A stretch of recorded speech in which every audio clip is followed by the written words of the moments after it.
This literally happened 30 minutes ago. I am driving to work and it's about 3:30 a.m. I take 3 different routes to work, but I've been taking the same one for a while, since there's a construction everywhere else. I'm driving down this road and on either side of the road is all subdivisions. I'm listening to a podcast trying to keep myself awake until I can go get some coffee. I started getting this uneasy feeling in my stomach, but I thought it was just my body telling me to get some caffeine and maybe something to eat. I ignored it and continued driving. All of a sudden, this guy starts running out in the middle of the road. I barely see him since he is wearing dark clothes. I managed to slow down and I noticed he looked pretty freaked out. Now, I listen to a lot of creepy podcasts ranging from true crime to supernatural. I know the rules to stay safe in situations. I wish I listened to them today. I normally wouldn't stop, but I knew that if something happened to me, I would want someone to stop, so I did. Luckily, I kept my car running, and I rolled my window down a little bit just so I can talk to this guy. I asked him if he was okay and he started freaking out, saying someone was trying to kill him. He told me his dog was ripped apart in his front lawn, and he tried to pick the remains up to try and bury it, but he saw a man running after him with a knife. He said he thought it was probably a coyote or something, so he wasn't suspicious. But he ran off when he saw this man. I'm pretty freaked out, but I noticed something. Yes, it was dark, but with a little light on inside my car and the lights that were on out front of the subdivisions, I could see pretty well. He was younger, about mid-30s, dark black hair, and green eyes. He was wearing a hunter's jacket and jeans. I live in Idaho, so hunter's jackets is pretty normal attire. What I noticed, however, was there's no blood or fur everywhere on him. I asked him why there wasn't any blood on him, and his whole demeanor changed. It was like turning off the switch. My blood went cold.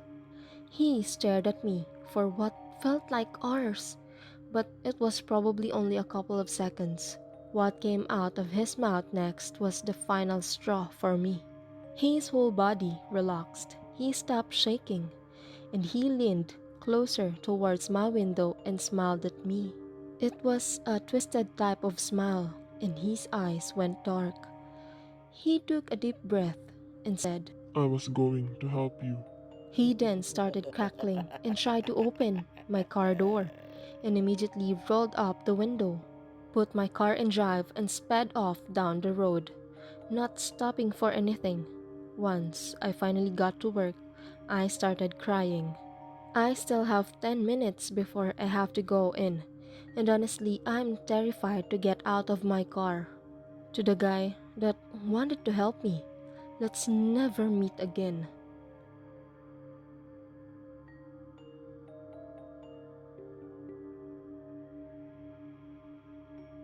This occurred in 2009. I was 22 years old and was leaving my home state of California to head east for my corrections job. I was driving down the loneliest highway portion of the route, and it was around 3 a.m. on a Sunday. They don't call it the loneliest highway for nothing. I hadn't seen another soul for at least half an hour. I was getting sleepy, but I wasn't tired enough to pull over and take a nap. When I saw a broken down car on the side of the highway, I slowed and saw a woman standing next to the car. I approached this woman with caution, rolling down my window just a sliver. Something about her wasn't right. I couldn't put my finger on it then, but I know now it was my subconscious screaming red flag. I asked her if she needed me to call a tow truck or a AAA for her, and she immediately tried to open my door. I explained to her that I didn't feel comfortable letting her in, but I'd wait until a tow truck came. She immediately got this look of rage on her face, started berating me. "You're a big man. What am I going to do to you?" And saying I was cruel for not letting her in. This is where I fucked up. I can see this now, 10 years later. I begrudgingly unlocked my door, figuring she's right. She's at most 5'2" and I'm over 6 feet, and have 100 pounds over her. She looked to be about 90 or so pounds. She slips in, and I ask her who I can call. She starts telling me that she'd just prefer if I give her a ride to the next town. Now I'm starting to realize I've done fucked up because she's avoiding eye contact and she's fumbling in her purse. And when I mention calling for help, she's getting aggressive, demanding I take her to the next town.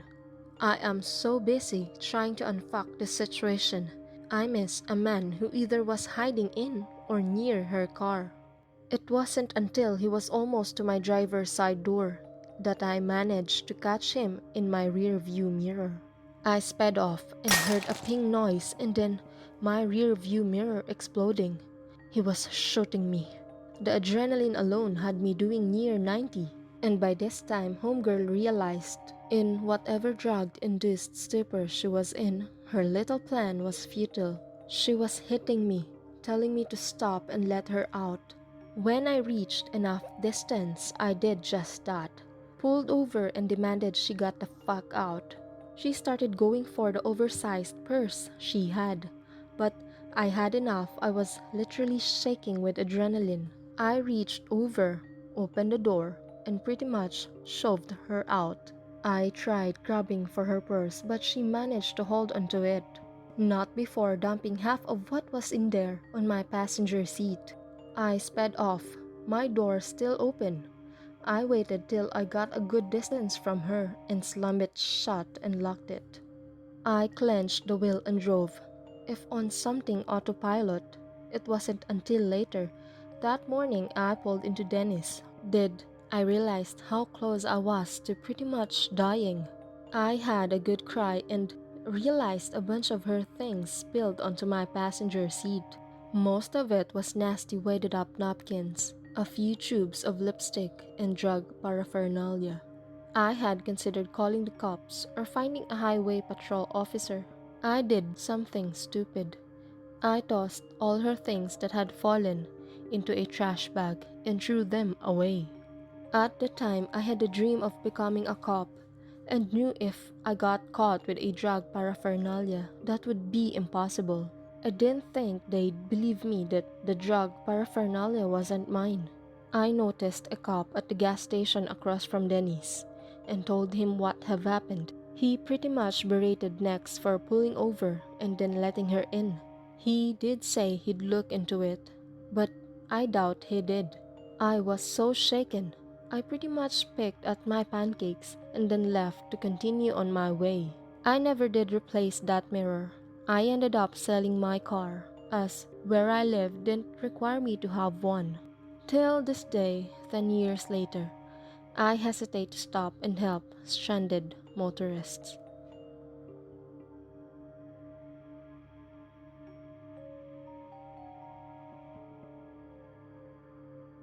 Using a throwaway because there are quite a few details here that might reveal my identity. So about 5 years ago, I am Mel, 26, set out to travel the world. Being straight out of college had left me in debt. Ever more desperate for any job I was overqualified for and generally depressed. I felt isolated and alone in my small town in Washington and found the only way to get out is travel. My high school buddy suggested I look into WooFig and volunteering as a way to travel cheap, so I did. The way it works is quite simple. You work for around 25 hours a week on some farm for food and housing. The draw is that since the community of cheap-ass travelers is quite big, it is a great way to meet new people. Get outside of your comfort zone and just let yourself live and figure life out. Fast forward 8 months and I am a seasoned cowshit shoveler. I started out in Washington, Oregon, and went south to California. There, I was able to save some money I was paid under the table for some extra work and was now faced with a decision: where to go in the world. The excitement of being able to purchase a ticket to almost anywhere in the world got the best of me. And on the advice of my dumbass hippie volunteering partner, I chose it at random. I went to a randomizer website and clicked the country button. Georgia. The country of Georgia.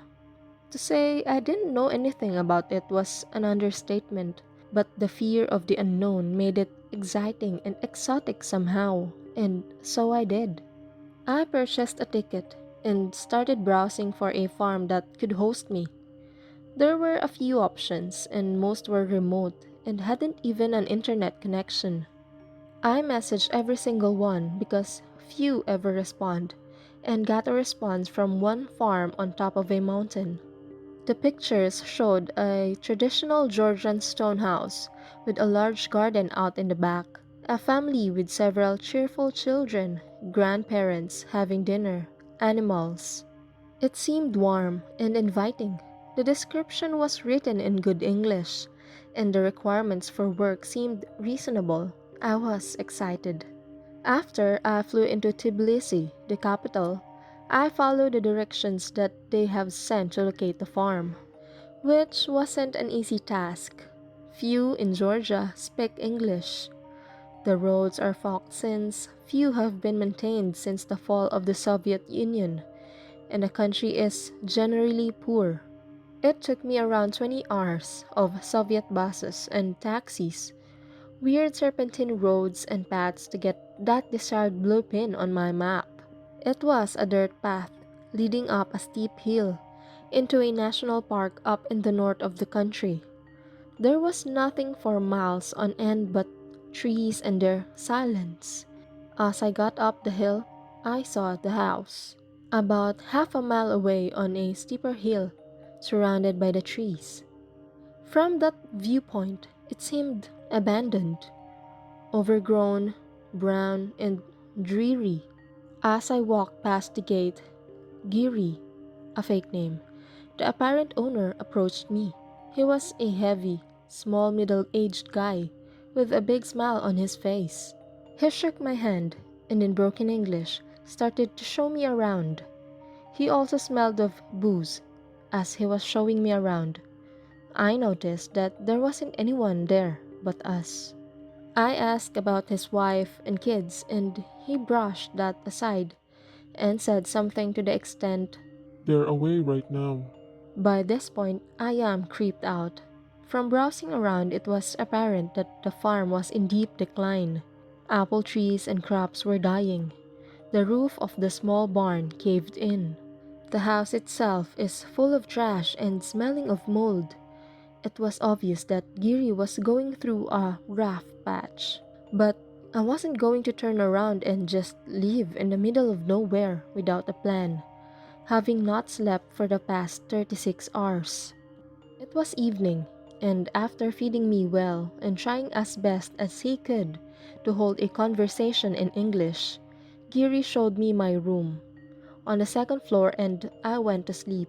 I almost immediately blacked out from the exhaustion and stress and would have slept for 10 hours if I wasn't awoken by a strange noise in the middle of the night. It sounded like something metallic and heavy was being dragged across the floor. In that sleepy in between state, I listened to it for a few minutes, thought nothing of it, and went back to sleep once it stopped. In the morning, Giri, now sober and grumpy, asked me to repair some of the windows and doors in the house, as he himself planned to go and fetch some components in a nearby village. Again, I got this weird feeling creeping down my spine. Something wasn't right. He didn't maintain eye contact and was evasive. There was no cell reception, no internet. Once he left, I checked around the house to get a general idea of the place, and it became apparent that the place was hardly ever lived in. Like one of those abandoned houses, there was broken furniture, newspaper, and old photos on the floor, a shattered mirror. I took my phone and looked through the saved listing again. The photos didn't match, neither the backyard and the garden or the walls. Giri wasn't in any of them. It was a completely different house. Now by this point I am full-blown panicking. I packed my shit and start to leave when I see a group of 3 men going up that first hill. There aren't any paths I can take, so I go behind the house and rush down this hill into the forest. After some time, I stopped and listened. I hear them in the house. They're clearly looking for me. Afraid of making any noise, I remain still, hidden behind a bush. I don't know how long I waited, but they were persistent. At some point, I hear them leave, so I count until some large number and proceeded back into the house and path. And once I find it's all clear, I book the hell out of there. Never run this fast. But I am still in the middle of fucking nowhere. No traffic, no public transport. I reach a paved road and start walking in the general direction from where I remember coming. Hours go by, and finally, a car drives by and stops. Now, in a horror movie, this would have been Giri and his friends, but this was actually a really nice Russian family that gave me a ride down to town.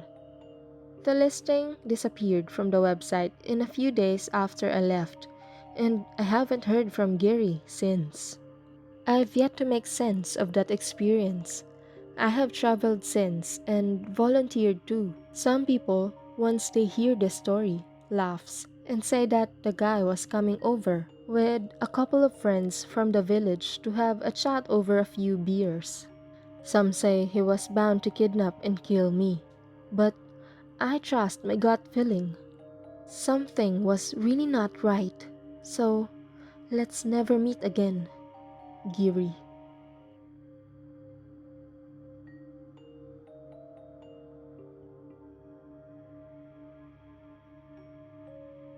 I am an aged care nurse. I have seen a lot of death. One of the main events I will always remember is one of my residents seeing death behind me as I attended to them. This man was a tough ex-railway worker and had his fair share of horror stories, so nothing really made him jump. We were in the middle of conversation and he just stopped and went pale, then wailed like a woman in labor and wet himself. He didn't say anything, but I knew not to look. The feeling around me wasn't evil or demonic, it just felt final. And that was a terrifying thing. He died later that shift of a heart attack.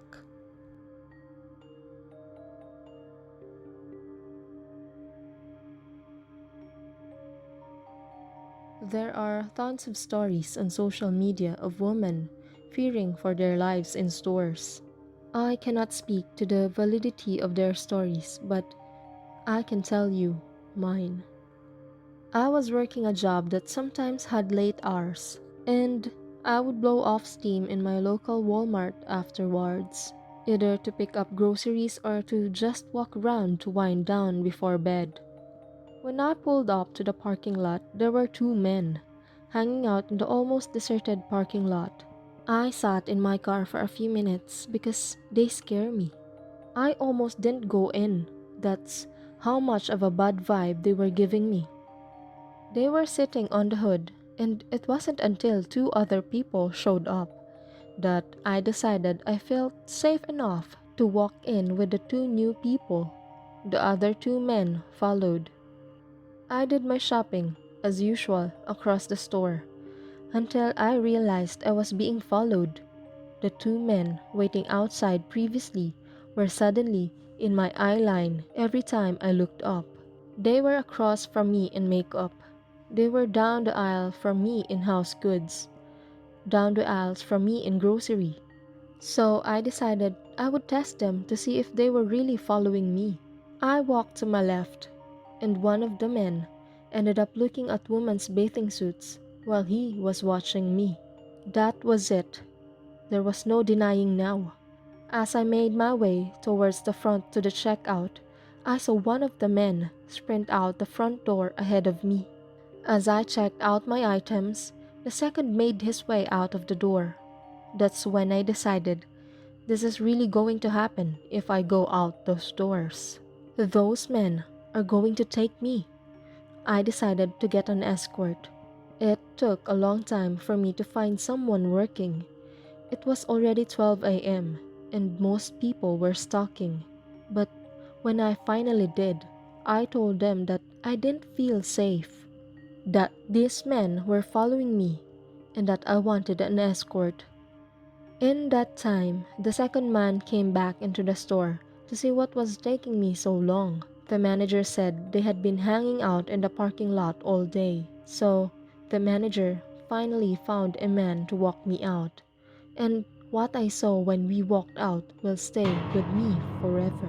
The first man was crouched down off to the right of the doors, as if you were going to jump someone from behind. When I saw his face, he knew that I knew what he was doing. He ran to his car, called his buddy.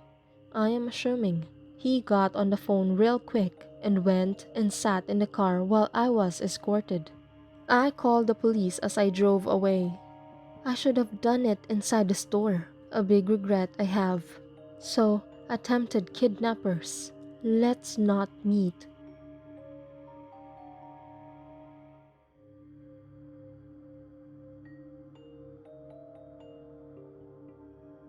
This happened in February. I was coming home from work a little after 2 a.m. I pull into the court and I park at the curb in front of my house. I turn off my car and that's when I noticed a guy just walking down the sidewalk closest to me. We made eye contact for maybe half a second and he keeps walking. He then stops around 30 feet or so behind me, next to another parked car. He then stands there, just looking across the street to the other side of the court. After about 10 to 15 seconds, he turns around and walks back, past me and out of the court.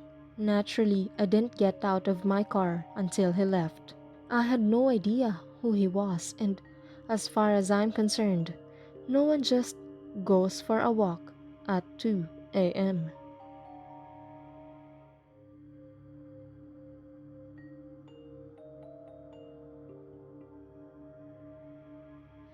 I had a friend, a coworker for 5 years, hang out after work one night, smoking. He suggested we go to his friend's crib to get some more weed. Get there, and he tells me, You have to keep your phone in the car and you have to come with me, okay? I ended up being trapped in the house with 20 plus dudes there. Not one woman.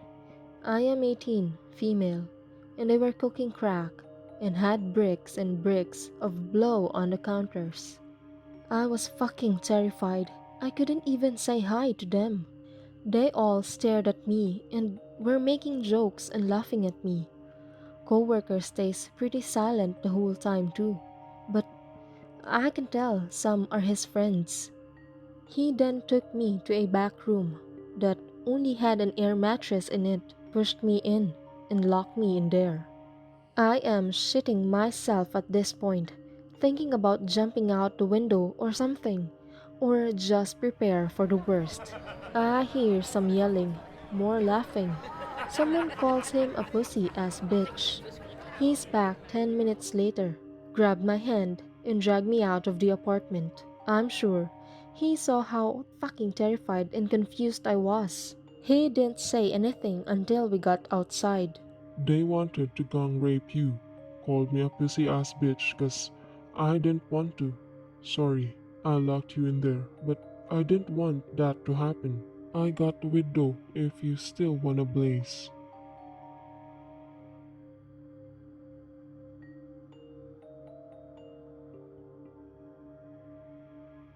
So, I work for a major retailer you've all heard of. This was from a year and a half or so ago back, when I worked in the electronics and photo departments. One afternoon, I answered the phone and spoke to a customer. He wasn't very direct about what exactly he was looking for. At first, he said he was looking for a gift for a family member that he hated. He said he wanted it to be something they would accept because of the obligation, but would absolutely hate. I asked if he was looking for a type of gag gift, and he dodged my question. Instead, he started asking me what I would buy if I wanted to get a gift for a family member like that. I said I wasn't sure, but maybe a movie or some music they didn't like would be a good choice. Then, he surprised me by asking what type of movies I liked watching.